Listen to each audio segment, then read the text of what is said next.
Y un tema que, por supuesto, es el que todos nos preguntamos, tiene que ver con esta decisión. Por un lado, la decisión de la fórmula Scioli-Zanini. Por el otro, bueno, cómo eso va a repercutir en la opinión pública. Además, por supuesto, si podemos, también hablaremos del futuro de Randazzo y de su decisión. Y por eso tenemos en línea a Raúl Aragón. Él es titular de Aragón y Asociados, es una de las personas que más sabe sobre opinión pública y lo tenemos en línea. ¿Qué tal, Raúl? ¿Cómo le va? ¿Hola? Ah, sí, no sé si estaba escuchando. Se hizo un bache. Sí, gracias, le decía, gracias por... Perdón, no lo llegué a escucharse. A veces la comunicación se interrumpe. Le agradezco el contacto y le quería preguntar, ¿cuál es el primer análisis que ustedes hacen a propósito, bueno, de esta fórmula ya decidida del Frente para la Victoria y, por supuesto, también lo que pasa en la otra punta, si es posible, ¿no? En lo que ocurre a nivel del PRO y también de Massa y de Randazzo. Sí, bueno, lo primero que a mí me parece, y esto es puramente especulativo, porque nosotros, imagínense, esto tiene menos de 48 horas, recién empezamos a medirlo hoy, claro. Así que esto no es un dato, lo que le voy a decir es una opinión, no es un dato. Pero en principio yo creo que no genera demasiados cambios electorales, no tiene efecto electoral sobre la candidatura de Daniel Scioli, ni para bien ni para mal. Es una suposición, como le digo, puede estar equivocado. Sí, pero bueno, la experiencia suya como profesional de esta ciencia, sí. ¿No? ¿Por qué digo esto? Bueno, no tiene efecto negativo porque en realidad el voto de Daniel Scioli se compone en parte del voto kirchnerista, pero en parte de un voto independiente y un voto filoperonista que le gusta a Scioli. Una excesiva kirchnerización de la lista, por ejemplo con un Kicillof, podría haberle espantado parte del voto no kirchnerista que acompaña a Daniel Scioli en este momento. Pero la figura de Zanini es una figura de muy poquísima exposición mediática y nunca se lo vio defender, nunca aparece como un K a ultranza, digamos. Es una figura que está en la sombra, que de vez en cuando se lo menciona porque hizo alguna operación con algo, pero no es una figura del kirchnerismo rabioso, digamos, por decirlo. Sí, o por lo menos no con tanto conocimiento público, no le hace sombra, digamos, claro, a Scioli.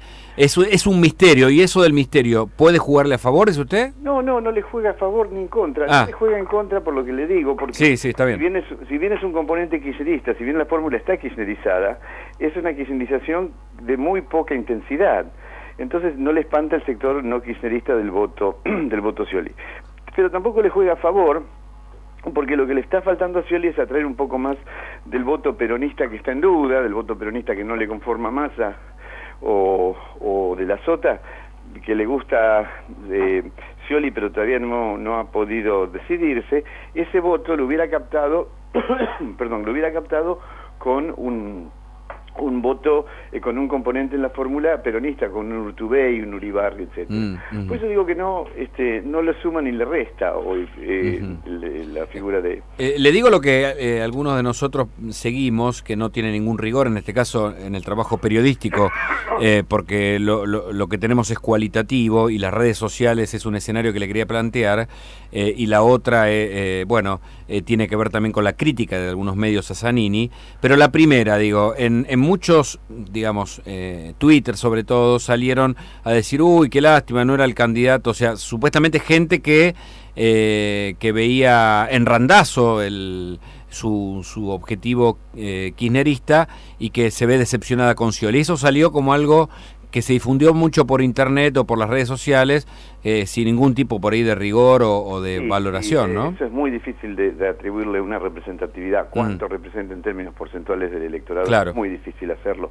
Yo diría casi imposible a esta altura, con el nivel de conocimiento que tenemos sobre la actividad en las redes sociales. Y con las críticas que surgen de algunos de los medios sobre la figura de Zanini, su cuestión oscura o digamos, no oscura, sino un tanto misterioso, operando, digamos, más atrás que adelante.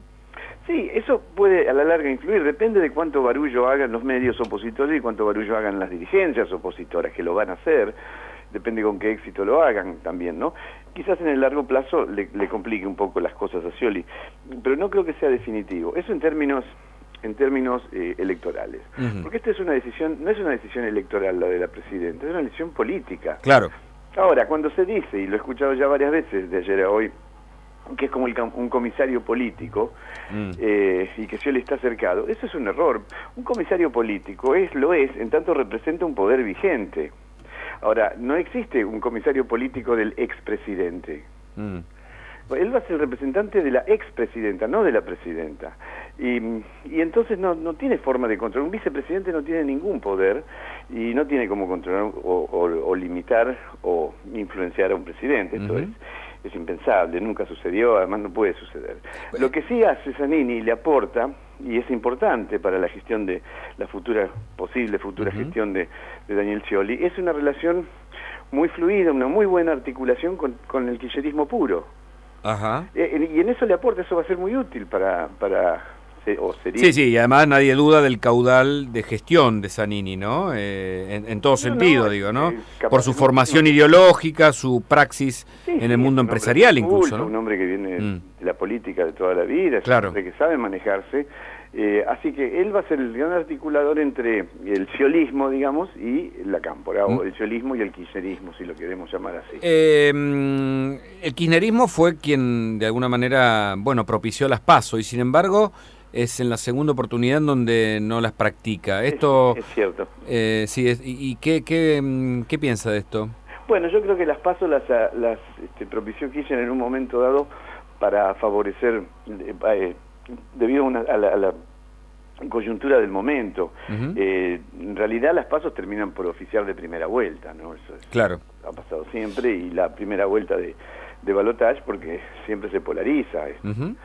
O se hegemoniza uno, como en el caso de Cristina en el 2011, pero la realidad es que no sirven demasiado porque nadie hace paso, porque por otro lado el otro efecto electoral, y esto sí es efecto electoral, que no tiene que ver exactamente con Zanini, sino con la simplificación de la fórmula, con dejar una sola fórmula, y es que, sacado Randazzo, Scioli, esto lo hemos estudiado muchas veces, cosecha todo el voto de Randazzo más el propio.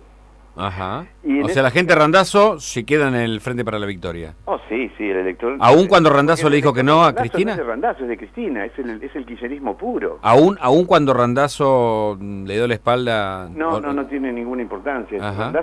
Randazzo no es Randazzo por Randazzo, sino por Cristina. Su intención de voto estaba constituida por la suposición de un sector muy importante de la cámpora y del kirchnerismo puro, de que él era el candidato de Cristina.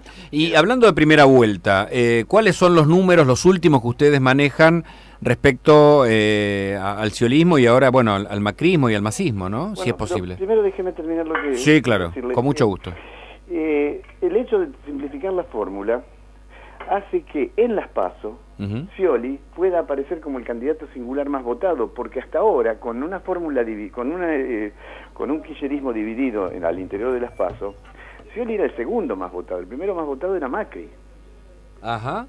Claro, como candidato singular, como fuerzas sumadas es más un poquito más el Frente para la Victoria que el PRO, pero como candidato Scioli tenía creo que 20 o 25 o 24 y Randazzo tenía 8 o 9. Pero Macri tiene cerca de 30 o 29, 30, entonces él iba a aparecer como el candidato más, Macri aparecería como el candidato más votado en las PASO, y eso sí es un posicionamiento con miras a la primera vuelta por este asunto del efecto de polarización del que hablamos. Pero ahora, con una sola fórmula, el que posiblemente aparezca como el candidato más votado sea Scioli.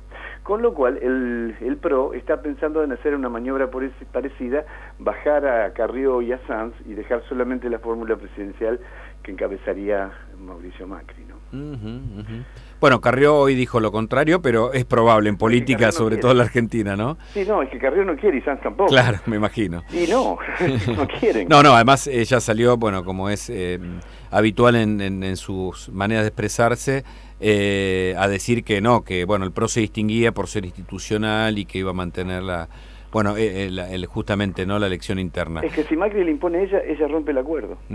Ella rompe este frente que armaron. Y ahí se arma, y ahí sí queda todo el camino allanado para Scioli, ¿no? Y es una herida seria para claro. No sé si pierde. O sea que me deja pensando sobre lo que debe estar pasando en el seno del PRO en este momento, en el famoso círculo rojo, ¿no? Sí, bueno. creo que hay una discusión bastante intensa y no lo sé, lo supongo, ¿no? Pero uno supone.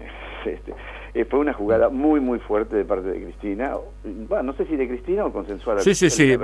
A ver, esa fue una jugada de jaque, como se dice en el ajedrez, ¿no? Digo, dejó un cimbronazo, sí, por lo menos interno y también externo, ¿eh? Porque salieron todos del otro lado a hablar. Además, la capacidad de Cristina para sorprender es... Bueno, y también para algunas cosas que algunos candidatos, incluso el propio Randazzo, creo que no quedó tan satisfecho. Randazzo, sí, claro. Pero bueno, esta es la política real. Y a propósito de eso, digamos, usted digamos, le estoy pidiendo una opinión, ¿le da a Scioli con este golpe de efecto y aún le da para una primera vuelta o vamos a segunda segura, según su idea? No, mire, hasta ahora, por lo menos en nuestros registros, todavía hay segunda vuelta. Todavía hay segunda vuelta. ¿Todavía? Sí, puede ser que andando, porque hay segunda vuelta y para llegar a los 45, Scioli tendría que recoger casi todo el voto indeciso, ¿no? Claro. Y ¿qué hará Macri con su vicepresidente o presidenta? Bueno, yo creo que tiene una sola opción real, que es Gabriela Michetti, porque el grado de instalación y de simpatía y de aprobación y de imagen calificación positiva que tiene Gabriela es algo que no puede despreciar. Bueno, se habla de Cristian Ritondo, ¿no es cierto? Sí, pero no tiene, digamos, es ciudad, ¿no? Ritondo es... No es por criticar a Ritondo, pero digo, no tiene el grado de instalación que tiene Gabriela. Esto no se puede discutir. O sea que la verdad es que yo creo que debería, en mi opinión, al menos llevarla a Gabriela Michetti de vice, porque ciertamente le sumaría, y además es la fórmula ganadora. Él ganó con Gabriela, acuérdense que... Claro. Que él ganó con sin duda Michetti, pese a haber perdido con este tanque, ¿no? Por llamarlo de alguna manera, que era Larreta, tiene una alta imagen positiva, me parece, ¿no? Hasta donde, por lo menos acá en la ciudad, ¿no? Sí. ¿Y Massa? ¿Cómo se ubica el masismo después de todo esto? Bueno, el masismo está complicado. Hay que ver el efecto del debate, que tuvo bastante repercusión en los medios. No sé cuánto rating tuvo, porque la verdad que no sé. Me parece que menos del... hubo algunos rebotes, pero no tanto, me parece, ¿eh? Sí, la verdad que no sé, pero... Bueno, hay que ver qué efecto tiene eso, y veo que la campaña de la Sota está muy fuerte, hay mucho vía pública, hay mucho spot. ¿Y de la Sota pelea ahí con Massa por el tercer lugar? Sí, pelea. Sí, pelea. Pelea en parte por una declinación muy significativa de Massa, como todos sabemos, y en parte por un crecimiento discreto pero constante de parte del gobernador de la Sota, ¿no? Claro. ¿Qué segunda vuelta vamos a tener, no? ¿Qué escenario realmente para alquilar balcones en un punto, no? Sí, está muy interesante. Bueno, le agradezco, Raúl Aragón, le agradezco el contacto y gracias siempre por ayudarnos a entender el mundo de la política. Les agradezco a ustedes el interés en nuestro trabajo. Un abrazo. Buenas tardes. Buenas tardes. Hasta las 18.